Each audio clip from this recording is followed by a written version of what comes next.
It is Wednesday again, everybody. Here we are, Debate Sensei. I am Jared Kubika Miller, professor of communications and debate coach. We have Matthew Shapiro, JD, Tim CV from Visolutions. We are all from Debate Sensei. Hello, gentlemen. How's it going? All right. So the topic that we are going to talk about today is organization. So we're kind of focusing on how do you start a debate. And the story goes that whenever you first start learning debate, the first thing you have to learn is, what do you say first? What does the first person say? And every coach has their way of telling their students what arguments to make and in what order. Okay. And so I remember when I was doing it, it was straight up just stock issues, that you say the problem or the harms first, and then you say the cause or the inherency second, and you say solvency third. Maybe before all of that, you're defining terms, right? And you say, here's the definitions of the resolution. Here's my proposal: harms, inherency, solvency. Boom, you're done. Sometimes you had 3 harms, some like maybe you have multiple of everything or something like that, but you go in that order. It was almost like a 5-paragraph essay, and then boom, then you're done. Did you guys kind of learn it the same way? Yeah, I mean, I learned it from you. I learned on the top of case is resolutional analysis, where we go, like you said, through definitions, and then you go to a plan if it's a policy style debate, and right after that, you go into your, like you said, your harms, solvency, and all that. So, what we're, the focus of today, like we were trying to discuss before the podcast started, is all about just recognizing where, when you are, obviously we're talking mostly to a new debater here, when you are entering a round for the first time against some team from some other school, and they do not have that same exact formula, which, their coach, taught them something else. Oftentimes, for instance, one of the big ones I always remember hearing is like background. People stand up and say, first and foremost, A, background. And the premise of today is to really just understand that, like, it's our job as debaters to really recognize that, like, just because they don't necessarily follow your coach or your way of going through a case, especially on the first affirmative, that, you still need to, be very aware of what they're saying and see how they connect to your case or how you answer them, despite the fact that the mere organizational difference, they use different terms. Did you learn it the same way, Tim? Is there any difference in how you were approached? Yeah, we were taught a background and harms existing within the background, and then you go into plan, and then you go into solvency, and then something weird kind of shifted. We always use advantages as like icing on the cake. Like if you could come up with like, oh, here's some totally obscure, but also it does this other great thing. Like our plan solves this problem entirely unrelated to the harms. And now it's seemed that advantages have become the meat of cases. And oftentimes I don't even hear harms or even sometimes solvency come out until you're into the advantages. So this is a common topic of discussion because I think, like Matt pointed out, when you are a new debater and you finally kind of like, taking the training wheels off, you're into a round, you're doing the thing, and then someone throws a completely different style at you, it's like the internet has torn. Like, just wait a second. How is this happening? Like, they're doing it wrong. They should now lose or something like that. So it's a very kind of jarring experience. And then trying to port over, like, well, I'm calling it harms, but they're calling it background. So I guess that kind of makes sense. And like plugging in the analogous pieces becomes like the next immediate thing that you have to learn. So I think that from a coaching standpoint, there's probably a good obligation to explain just the conversation we're having, that like, it may not all be the same. Like, this is how we're going to do it, but it may not all be the same. And so just respond accordingly. And one of the things that I think that I'm really enjoying seeing is kind of a pivot in the community is becoming a little bit more problem, cause, solution oriented. And I think that may be from just, how persuasion is really pouring over, and like the structure of how a persuasive speech is organized, flowing over into other formats. So I know even like Extemp is seeing a lot more problem, cause, solution organization being a pretty successful strategy. So I'm kind of liking that because I think that makes sense in a debate case. Like, sure, we have to hit the stock issues, even though inherency, I don't think I've ever really heard happen in a parley round. It's a very, very infrequent kind of glossed over. I love it. So I hate the fact that everyone hates it. Everyone hates inherency.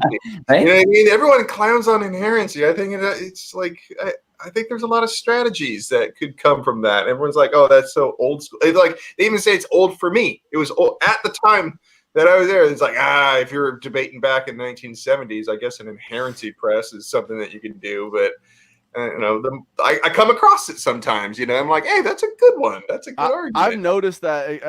I had a tendency to do it. The tendency is to like race through resolutional analysis. And right. Yeah. This is the boring stuff. Let me get to the fun stuff.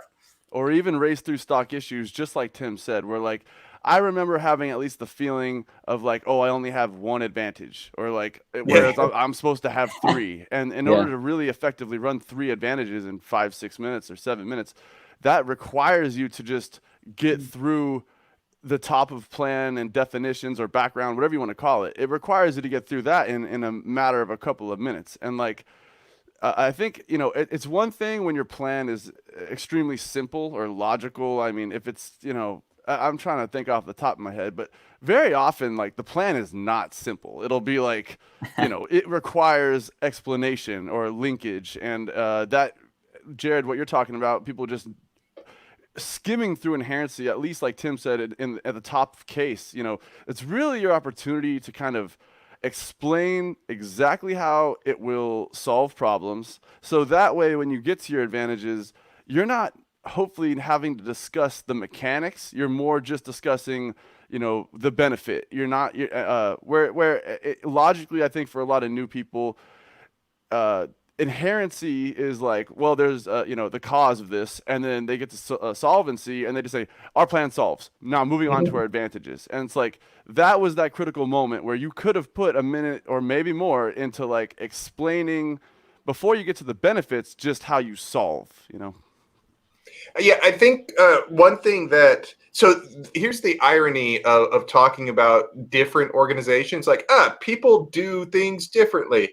On the other hand, everybody's saying the same thing. You know what I mean? It's weird because, like, even if, like, for instance, Tim was talking about how you would actually do harms and inherency and then plan and then solvency, right? That and actually, now that you say that, that was sort of the classic way that I was taught, that you actually lead into the proposal and then explain how it solves. And I've kind of moved away from that. I'm like, all right, let's just say this is the plan. This is my thesis, all right? And so by the end of this debate, as long as that thesis is still supported, then you vote for me. Net benefits, right? And that's what having a thesis is awesome. Yeah, and that's how it comes, right? That's why advantages now are the meat, because it's like, here's a proposal, advantages. You put out disadvantages, and we weigh them against each other. And so, like, yeah, I like that. I think that works. That's kind of the way I'm teaching it now, basically, to a lot of people. Honestly, I mean, how about your?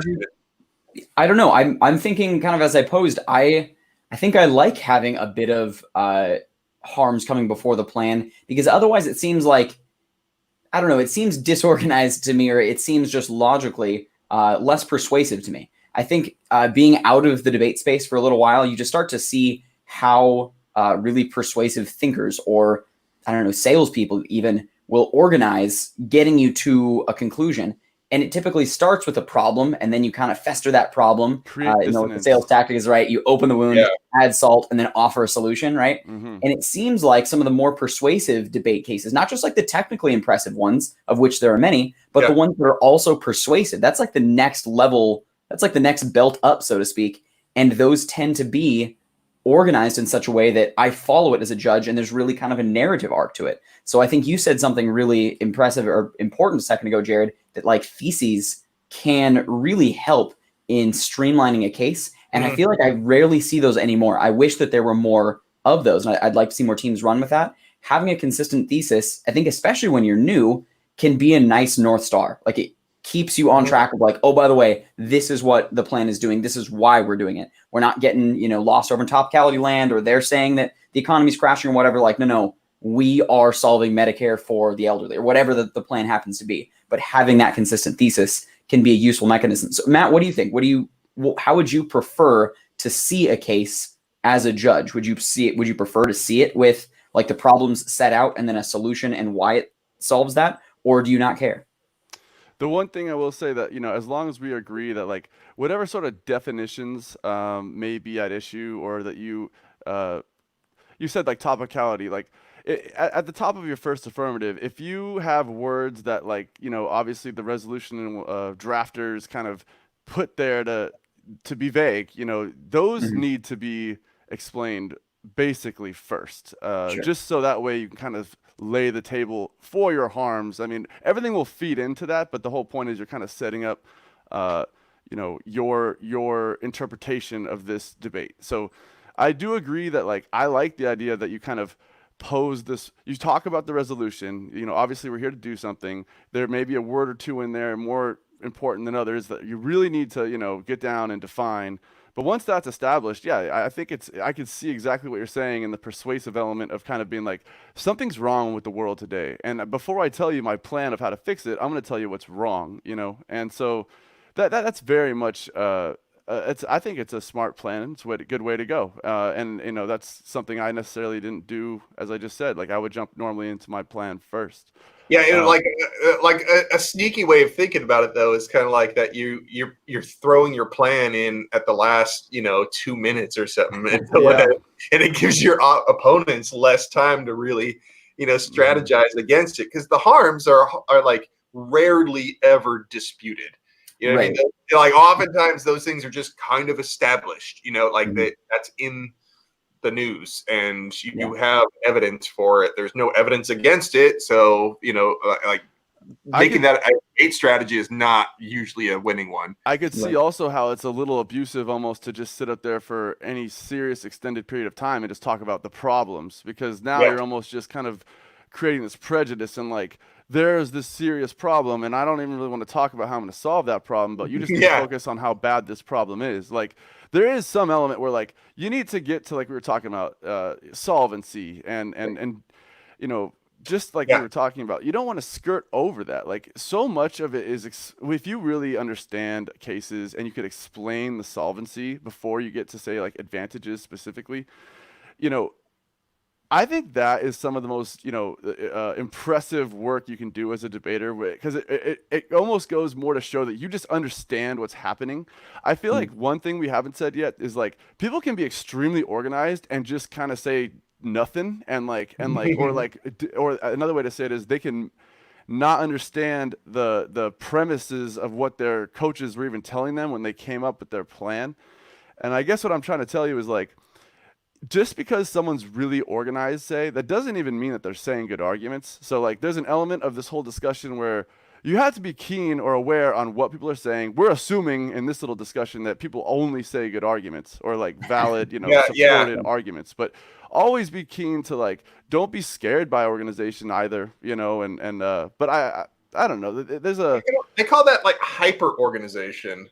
When they say things like, all right, my first argument, little one, subpoint A, you know what I mean? Like, and then they go little one, little two, little three, little four, and like, I'm like, come on now, like, and that, like you're saying, they're just blipping out like a fact, a fact, a fact, a fact. I'm like, basically what you're doing is making me finish your arguments for you. You lay out all these arguments in, in a laundry list, and then all of a sudden it's like, well, I covered all my bases. You got to vote for me.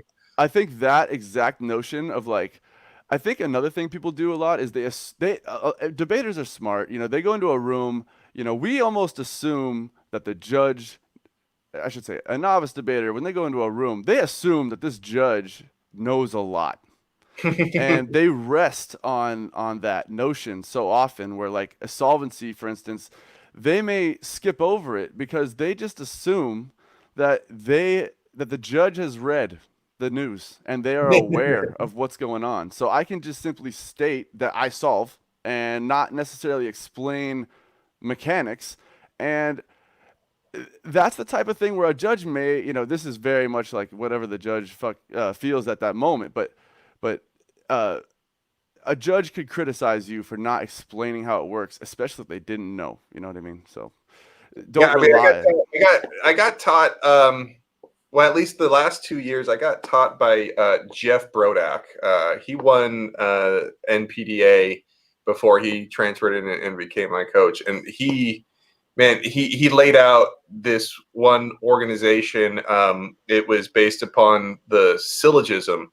And so we kind of did bury our plan toward the end of the speech. And that was a little like sort of shady strategy, but it was also just really persuasive, because the way that it happened is that you wouldn't start with definitions, really. You start with an intent together, and you're like, okay, so like, let's say, I don't know, let's get a hypothetical topic, for instance. I think a good way to go here is value and value debates or fact debates, where you're not afforded the advantage or plan, where we have such rigid structures so often. That's a good place, I think, to start. But even for policy, like yesterday we had the elections, right? So let's say that the topic was that voting should be mandatory, right?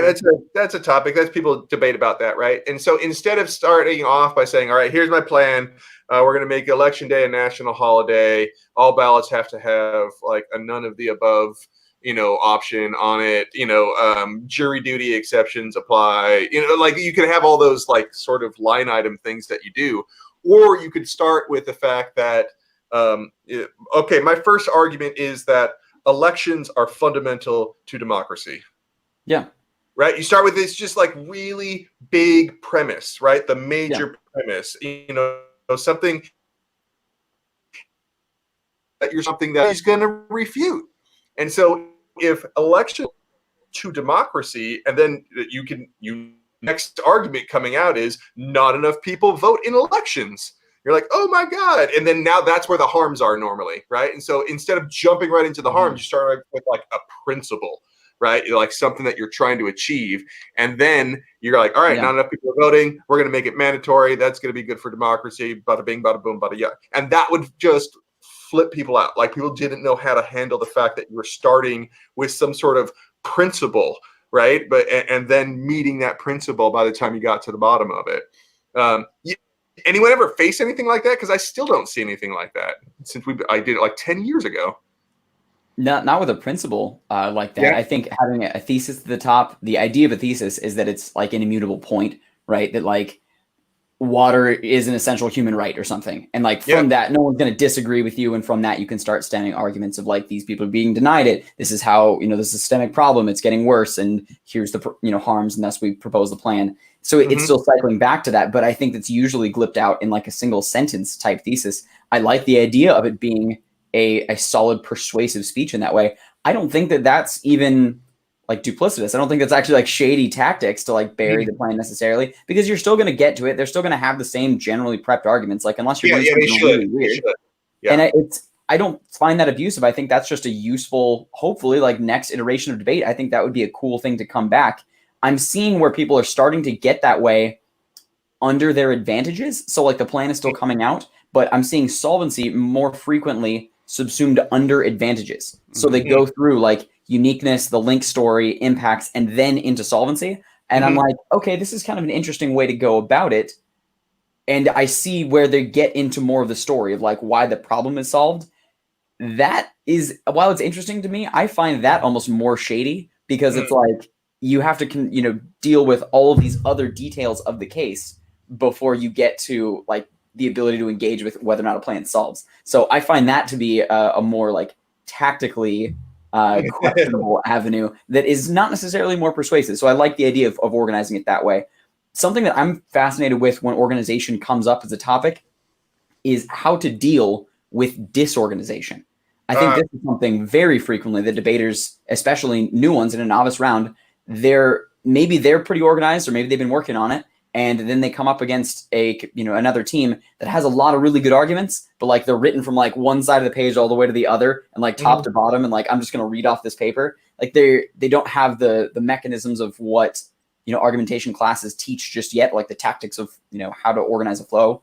And you're faced with like this blob of arguments, and like, what do you respond to, and how do you do do that when it's in the moment, like the clock is ticking? The best advice that I heard, or at least that coaches gave me, was to impose organization when it is absent. And it sounds like maybe we've got, differing philosophies on this, Jared, but I find, at least, especially in like beginning and novice rounds, I think that organization is an important piece that shows the judge, what you're talking about, and where it's going. Like, you see the matrix, you get the bigger picture, and you know how different things are interacting, as opposed to just like kind of two rhetoricians throwing arguments at each other, like a presidential debate that unfortunately don't really hardly ever get deeper response or rejoinder. It's just like sound bites.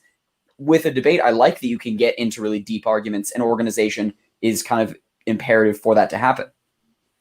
I think one thing too is like, if there's kind of two sides of this coin, like dealing with someone who is unorganized and dealing with yourself who you maybe have a hard time with organization. Sure. Right?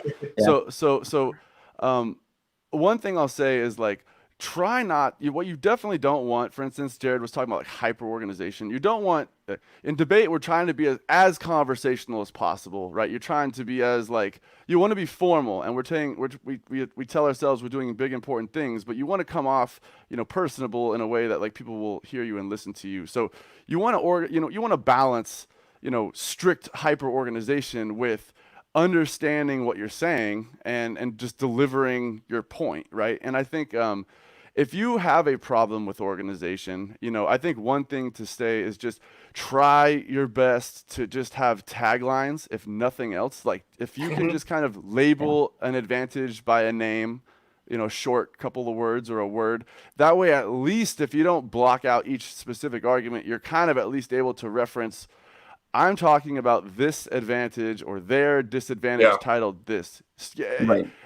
Don't worry about 1, 2, 3, 4, subparts. If you can just acknowledge tags, you're halfway there. I mean, people are going to hear you and understand, and likely, a judge, if I was judging and you said, I want to talk about their disadvantage, and then you just dove into, their impacts, I would flow it, as accordingly, despite the fact you didn't say the word impacts. I'm not going to hold that against you, but what we're talking about, the danger is if you don't use tags and you're like, oh, and then they said this, and then they said that, and then like, it's just scattershot. Like, try to go top down, or have some method. You can often hear debaters say, I'm going to go at the top of case, I'm going to go down, and then I'm going to hit the DA. Like, you can give a roadmap, you can try to stick to the roadmap, and most definitely try to refer to tags, if nothing else. That will keep you in the ball game. I mean, that's not that you're doing good if you can do that. One thing that bugs me is that when you make an argument, and that one argument can actually apply to a bunch of things that your opponent said. So sometimes you get people that are kind of like, nope, you made this one response to that argument. It only applies to that argument. You're not allowed to apply it later when it comes into rebuttals. I'm like, dude, I made the argument. Like, the logic right there, like, you don't just get, like, it's saying that you're only allowed to apply it on a one-to-one basis. Like, here's the argument, there's refutation, and you're not allowed to apply it on any of the other arguments that I made. Is like imposing rules that aren't rules on logic. You know what I mean? It's like, if I have one good argument that responds to 7 bad arguments that you made, then I get, it's like, then that's how it is. That's just kind of the way language works. That's just kind of the way logic works. It's like, I'm sorry, but you don't get to just like impose these weird rules based on like how you took your notes. You know what I mean? Like, those organizational rules don't trump logic and reality and stuff like that. Substance. I mean, that's kind of the word I'm going to use. I think I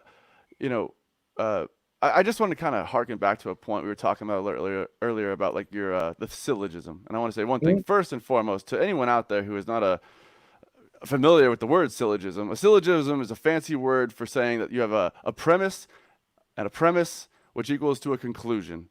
All right. And so I'm going to reiterate, I think that really comes into play with it can be in a policy style round, but I think people get lost with fact and value debates. Right. I know I did. Like you just go like, I'm a good debater, but I have no idea how to create arguments when it's not a policy debate? How do I run something that's not an advantage in a plan? Like that style of just kind of tagging an argument and running a syllogism, giving a couple premises and giving a conclusion, that is a great way, to attack a debate that you may not be as familiar with. As we know, most debates aren't fact and value debates, but you see them and they come up, and like when they do, that is a strategy that not only could be used for policy rounds, but it could be used very appropriately, and it could solve a problem for a lot of people in fact and value rounds. Yeah, it does help. I mean, like sometimes it helps because it's just like so classic. You know what I mean? Mhm. Like, Yeah. and the way I like to think about the way you organize a speech, and I don't hear too many people think of it this way, but even our discussion seems to point to the fact that, like Tim, when you're talking about, it's like it just doesn't sound right. It's kind of like how people listen to songs and like a chord progression, right? It's like there are standard chord progressions in which you go from one thing to the other. You go 1, 5, 6, 4. You go 1, 5, 4. You know what I mean? It's like there are really standard ones. And if you listen to a bunch of songs, you start hearing the same patterns. But there's not one pattern. There's a bunch, it's like, but there's also not an infinite number of patterns. So there are a limited number of organizations, is the way I think about it. You know what I mean? It's like some things work. Some things just sound good. I still don't necessarily understand why they sound good, but they do. And I'm just going to base it off of that. You know what I mean? It's like, so it's math. whether or not the plan comes out up top or the plan comes out toward the end is kind of a matter of taste, a lot like how you listen to music, just a matter of taste. It's like, as long as it gets out though, that's really all that matters.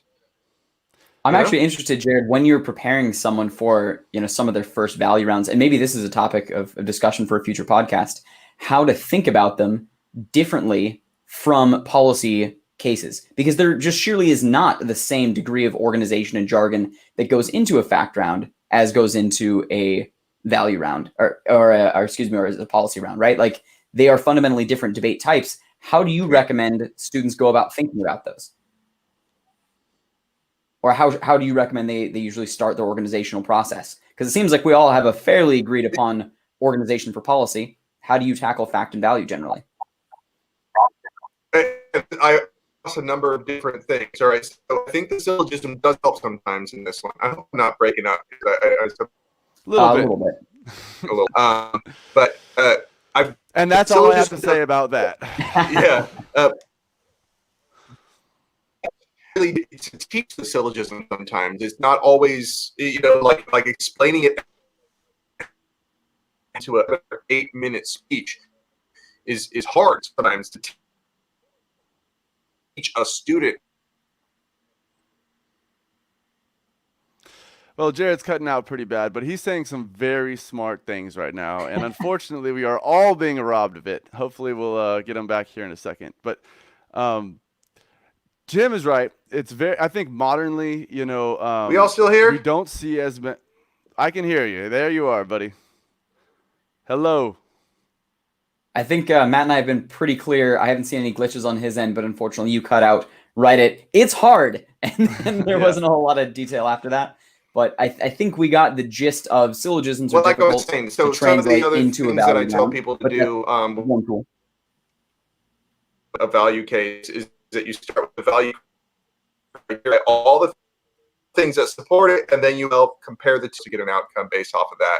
And I think we're having a little bit of connectivity problems. I think it might be a good point to end the broadcast right here. I'm not exactly sure if I'm getting through right now, but I think you are now. Hello? Hello. Can you hear me? Yeah. All right. Well, I can't see you. I think it might be a good time to end the broadcast right here. Sorry, everybody, for the connectivity problems. We'll be back next week. Keep an eye out for our notification about the topic that we are choosing. I'm Jared Kubika-Miller, professor of communications. We got Matthew Shapiro, JD, Tim from Visolutions. Thank you very much. See you next week. Thank you. Nice. And we are live still. I am still here. I guess I'll see y'all later. You have a good one.